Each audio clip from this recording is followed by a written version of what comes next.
Perfect. I'm not going to do the exam. Honestly, Roman, calm down.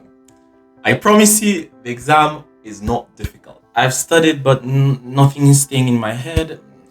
Okay, okay. How about we practice? Okay, let's practice. Okay. Hola, ¿cómo estás?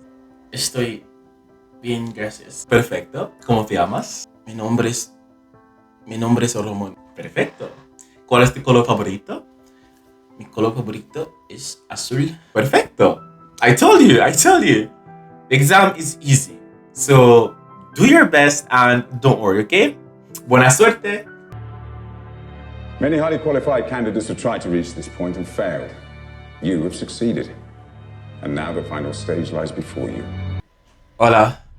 Buenos días. Lo siento, buenos días. ¿Tú eres Roman Elliston? Yes, I'm Roman. Perfecto. Mi nombre es Juan Carlos Luis García Márquez López y soy tu examinador para hoy. ¿Estás listo?